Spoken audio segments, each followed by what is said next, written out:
The silent observer. The holographic display flickered to life in the center of the Galactic Defense Station's main briefing room, casting an eerie blue glow across the faces of representatives from 12 different species. Commander Sarah Chen sat quietly in the back corner, her hands folded in her lap, watching as the room erupted into animated discussion about the greatest threat the galaxy had faced in centuries. The Void Hunters had returned. Admiral Kethvar, a towering Zentorian, with silver scales that gleamed under the artificial lights, stood at the head of the table gesturing dramatically at the hologram.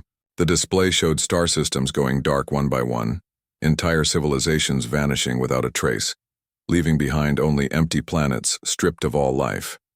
These creatures, Kethvar announced in his booming voice, have been dormant for over 3,000 years. Our historical records indicate they consume not just biological matter, but the very essence of technological civilization itself. They adapt to our weapons, our shields, our strategies. Dr. Yexili, the insectoid representative from the hive worlds, clicked her mandibles nervously. Our quantum disruptors proved ineffective during the attack on Kepler 442.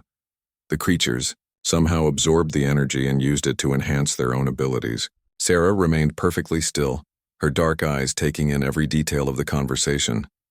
While the other representatives gestured wildly and spoke over each other, she simply listened. The aquatic delegate from Oceania Prime suggested deploying their bioneural torpedoes.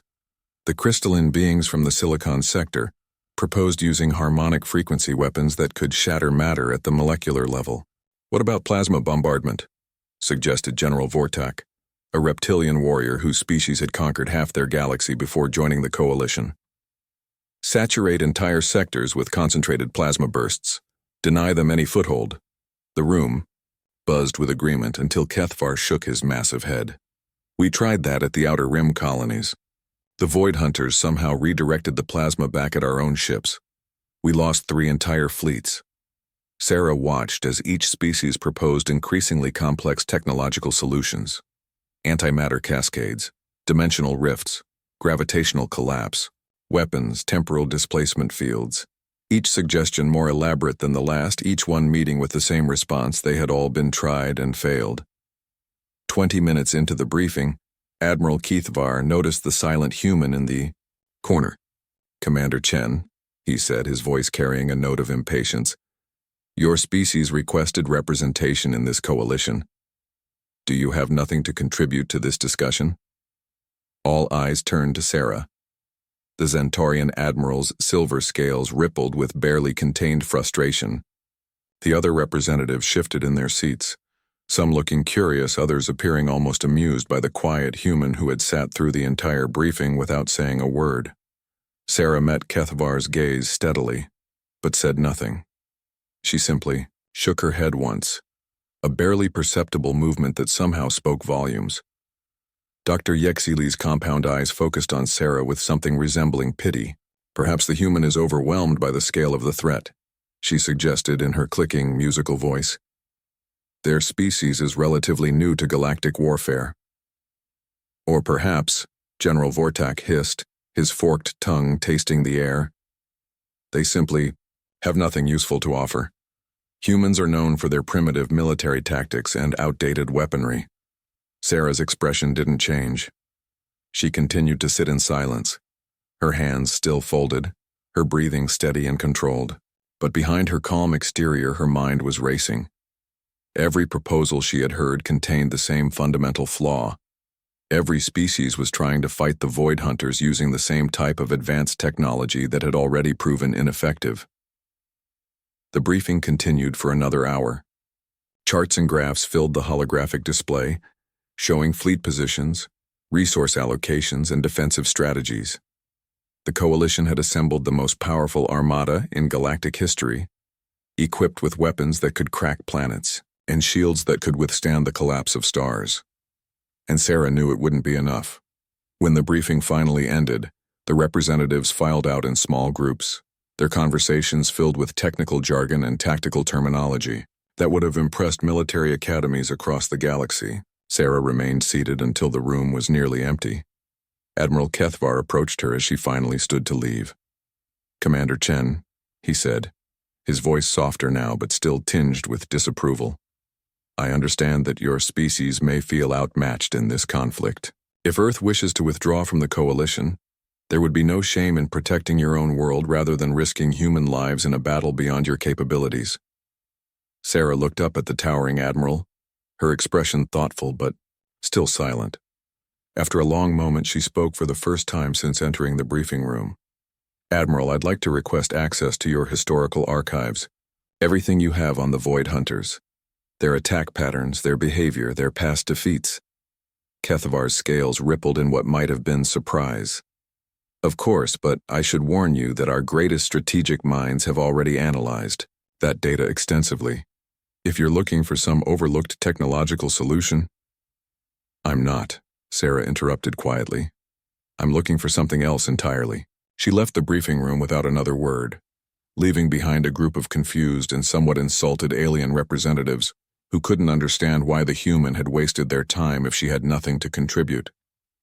Sarah spent the next 18 hours in the archives, reading through 3 millennia of records about the Void Hunters.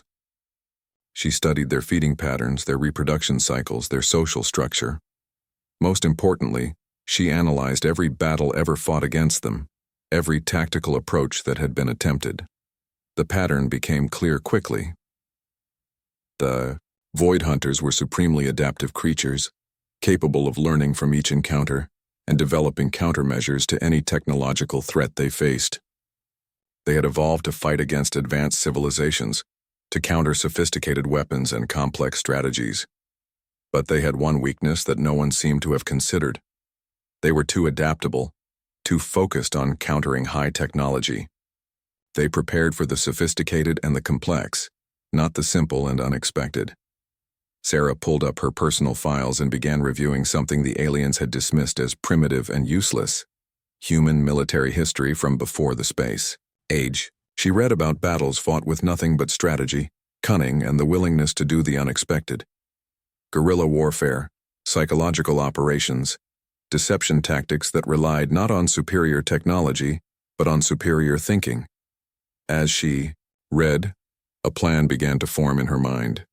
It was risky, unconventional, and would require her to convince a coalition of advanced species to abandon their technological advantages in favor of what they would undoubtedly consider primitive tactics. But it might work. It might be the only thing that could work.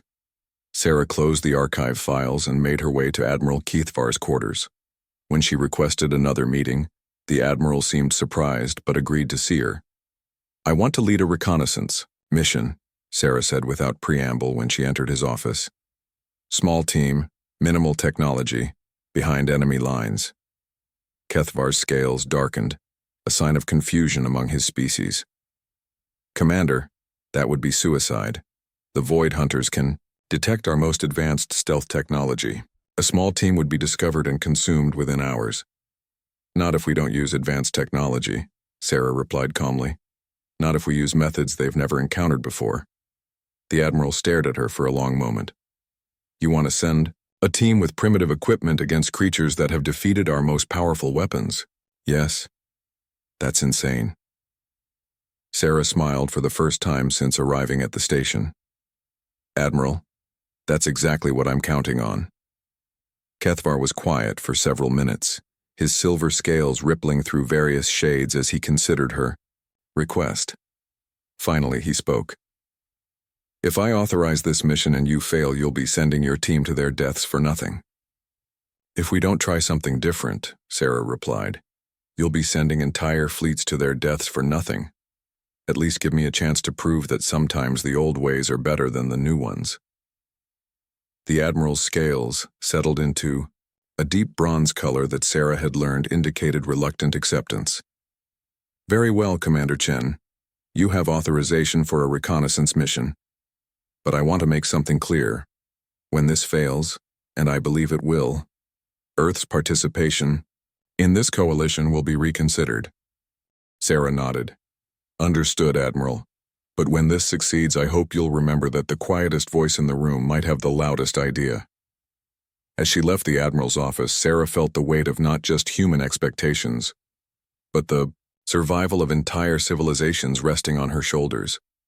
She had one chance to prove that sometimes the greatest strength lay not in advanced technology or superior firepower, but in the willingness to think differently when everyone else was thinking the same way. The Void Hunters had adapted to counter every sophisticated strategy the galaxy could devise, but they had never faced the unpredictable creativity of human warfare, the willingness to fight dirty when fighting clean had failed, and the understanding that sometimes the best way to win was to change the rules of the game entirely. Sarah began assembling her team, looking not for the most technologically advanced soldiers in the coalition, but for those who understood that victory sometimes came from the most unexpected places. The galaxy was about to learn why humans had survived and thrived on a world that had tried to kill them for millions of years, not through superior technology, but through superior adaptability and the refusal to give up when things looked impossible. The Void Hunters were about to meet an enemy they had never encountered before, an enemy that didn't fight the way they expected, didn't use the weapons they could counter, and didn't follow the rules they had learned to exploit. They were about to meet humanity at its most dangerous, when it had nothing left to lose and everything to prove. The human solution, Sarah Chen, stood in the cramped supply bay of a decommissioned cargo ship, surrounded by equipment that would have made the Galactic Coalition's military advisors laugh out loud. Instead of plasma rifles, her team carried projectile weapons that fired simple metal bullets. Instead of energy shields, they wore basic ceramic armor plates. Instead of quantum communicators, they used radio transmitters that would have been considered antiques on most civilized worlds. Her team consisted of 5 volunteers from different species, each one considered either expendable or eccentric by their respective governments. Marcus Webb, a human marine who had served in Earth's pre-contact conflicts. Zixtar, a young Zentaurian who had been disciplined for questioning standard military doctrine. Keeper of Small Truths, an insectoid, scout whose hive had declared her too individualistic for standard service. Grav, a silicon-based engineer who specialized in simple mechanical systems rather than advanced technology. And finally, Dr. Nisa Crane, a human xenopsychologist who had spent years studying predator behavior patterns. "Let me make sure I understand this correctly," Zixtar said, his silver scales flickering with uncertainty as he examined the primitive radio in his hands. "We're going to infiltrate Void Hunter territory using equipment that their ancestors probably encountered thousands of years ago." "That's exactly right," Sarah replied, checking the action on her projectile rifle. "The Void Hunters have evolved to counter advanced technology. They absorb energy weapons, adapt to quantum frequencies, and learn to predict strategic patterns used by sophisticated military forces." Marcus Webb, a grizzled veteran with scars from Earth's last planetary war, grinned as he strapped a simple knife to his belt. "But they've never seen a human squad operating behind enemy lines with nothing but bullets, explosives, and bad attitudes." Dr. Crane looked up from her psychological profile data. "The key insight is that the Void Hunters are too perfect as predators. They've optimized themselves to hunt advanced civilizations, which means they've developed specific expectations about how their prey will behave." Keeper of Small Truths clicked her mandibles thoughtfully. "Like a trap designed for large animals that a smaller creature can simply walk around." "Exactly," Sarah confirmed. "We're going to be the small creature."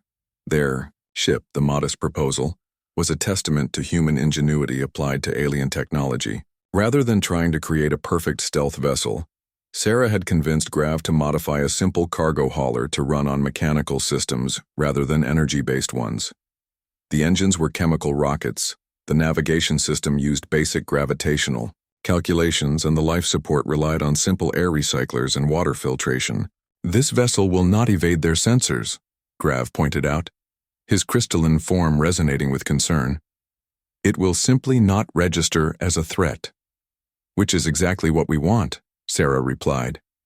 "Admiral Kethvar's fleets are announcing their presence from light years away with quantum signatures and energy emissions. We're going to drift into their territory like a piece of space debris." The plan was ambitious in its simplicity. Rather than attempting a direct assault on the Void Hunters' main force, Sarah intended to study their behavior patterns and identify psychological weaknesses that could be exploited. Her team would establish a hidden observation post on one of the consumed worlds and gather intelligence about how the creatures operated when they weren't actively fighting. Human military doctrine from the 20th century, Marcus explained to the confused aliens, emphasized that you can't defeat an enemy until you understand them, and you can't understand them if you're trying to kill them with the biggest weapon you can find. The journey to Void Hunter territory took 6 days. During that time, Sarah drilled her team on tactics that had been developed centuries before humanity had even left Earth. Ambush techniques, psychological warfare, disinformation campaigns, and most importantly, the art of making the enemy make mistakes by acting in ways they didn't expect. The key to guerrilla warfare, Sarah explained during one training session, is not to fight the enemy's strengths. It's to force them to fight on your terms, in situations where their advantages become disadvantages. When they finally reached the outer edge of consumed space, the sight was more disturbing than any of them had anticipated.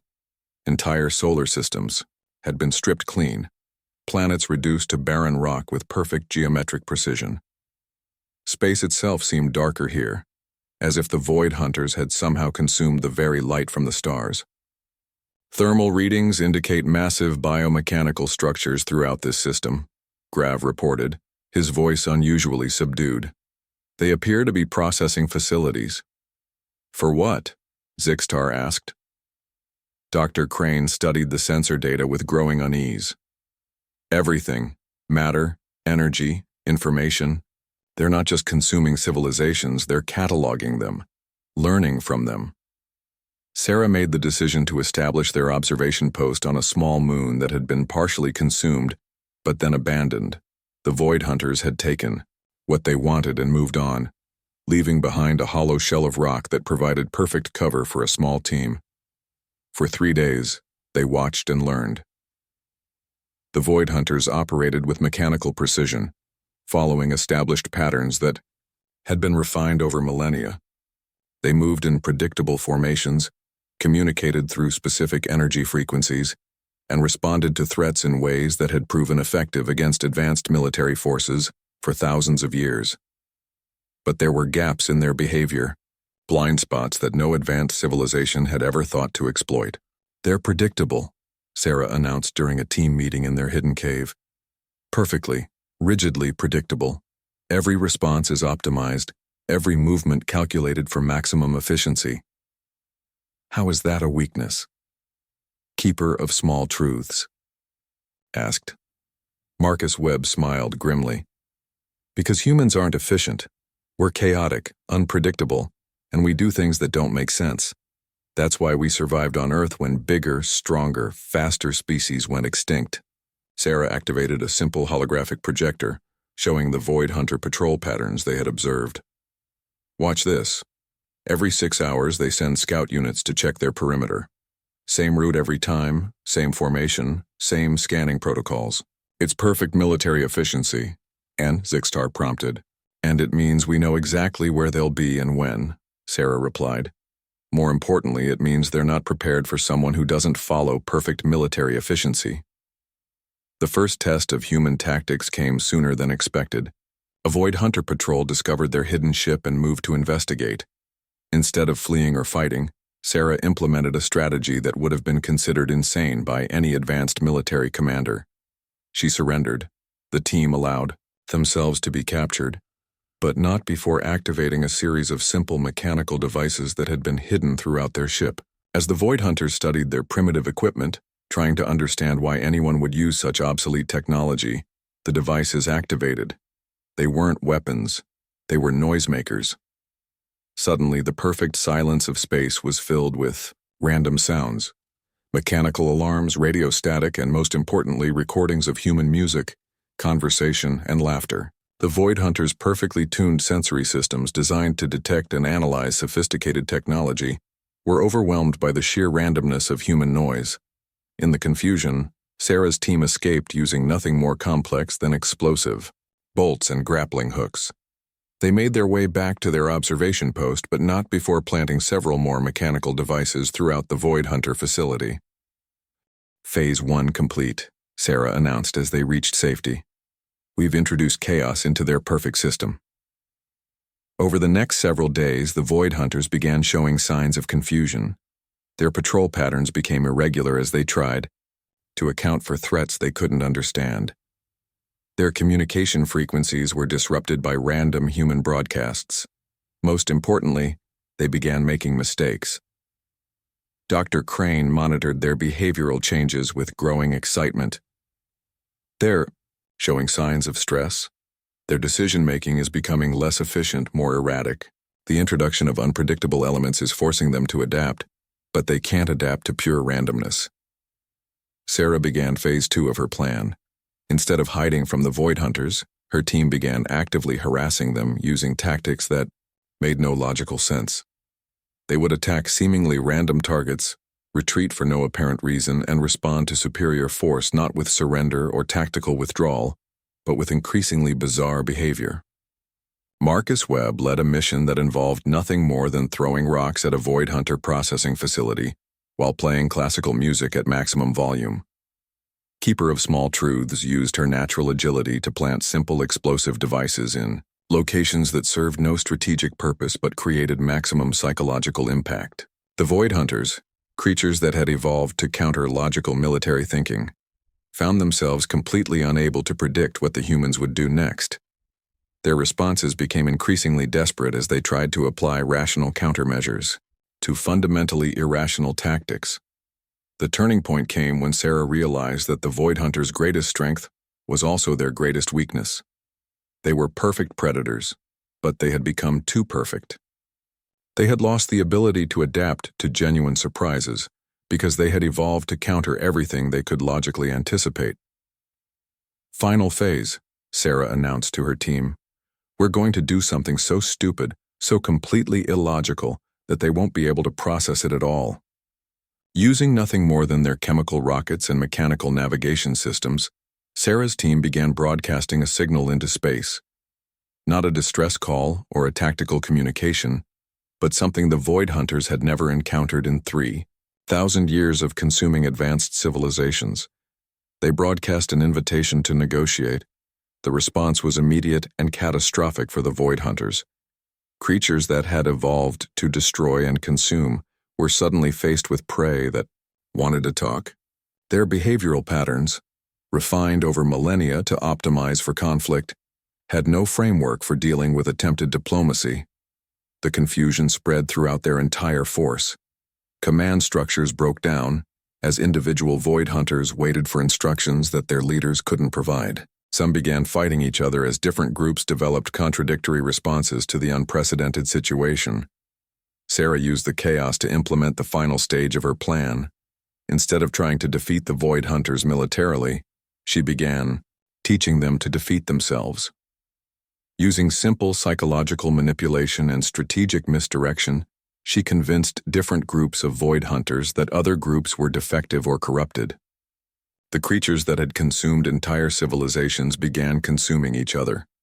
When Admiral Kethvar's coalition fleet finally arrived at the rendezvous point, they found Sarah's team waiting for them aboard the modest proposal, surrounded by the scattered remains of what had once been the galaxy's greatest threat. "Commander Chen," Admiral Kethvar said when she reported to his flagship, his silver scales rippling through shades of amazement and confusion, "My tactical officers are unable to determine exactly what happened here. Our scans indicate that the Void Hunters destroyed themselves, but that's impossible." Sarah smiled, the same quiet smile she had worn during that first briefing when everyone had assumed her silence meant weakness. "Admiral, they didn't destroy themselves. They were destroyed by the one thing they had never learned to counter." "Which was?" "Human unpredictability," Sarah replied. "The Void Hunters had evolved to be perfect predators, but perfection is rigid. Rigidity breaks when it encounters true flexibility." Dr. Crane stepped forward with her final psychological analysis of the Void Hunters.